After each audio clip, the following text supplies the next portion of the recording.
ওনারা এসেছিল 7:50 এসে ওনাদের বক্তব্য হচ্ছে 6-5 তারিখে আমাদের একটা 30B হরিশ চ্যাটার্জি স্ট্রিটে মিটিং হয়েছিল কলকাতায়।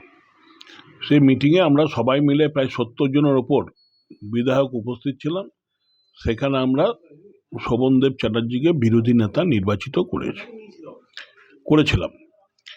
তাই ওই সইটা কনফার্ম হতে এসেছিল, তাই কনফার্ম করে দিলাম যে আমরা উপস্থিত ছিলাম এবং সেখানে আমরা সই করেছি। এটার জন্য আমার যদ্দূর মনে হয়, জানি না সোমেন্দ্রনাথ দাস, আমার যদ্দূর মনে হচ্ছে উনি আমাদের বোধহয় সেক্রেটারি, বিধানসভার সেক্রেটারি। তিনি একটা হেয়ার স্ট্রিট থানায় ফোন করেছিলেন যে এই বিধায়করা মানে আমরা নাকি সেখানে উপস্থিত ছিলাম না। সেই কেসের ভিত্তিতে সিআইডি তদন্ত করছে যে আমরা যারা সই করেছি তারা সবাই উপস্থিত হয়েছি কি না। আমরা বললাম হ্যাঁ আমরা উপস্থিত হয়েছিলাম, আমরা শোভনদাকে বিরোধী নেতা নির্বাচিত করেছি। দাদা, কোথাও কি মনে হচ্ছে যে নতুন দল আসার পর থেকে কি এরকমটা হ্যারাসমেন্ট হচ্ছে?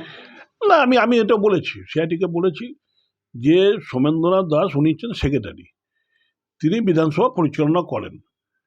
তো তিনি তো আমাদের বিধায়কদের ডাকলেই পারতেন, যে এরকমভাবে কেস করে মানুষকে হ্যারাস করা না করে ডাকলেই তো পারতেন যে আমরা বিরোধী নেতা হিসেবে শোভনদাকে চাইছি কিনা। আমাদের 80 জন বিধায়ককে উনি ডাকতে পারতেন, এবার আমাদের জিজ্ঞেস করতেন কারা কারা চাইছে কারা কারা চাইছে না, সেখানেই তো পরিষ্কার হয়ে যেত। আমি জানি না এটা কেন করেছে, কী জন্য করেছে, আমি জানি না।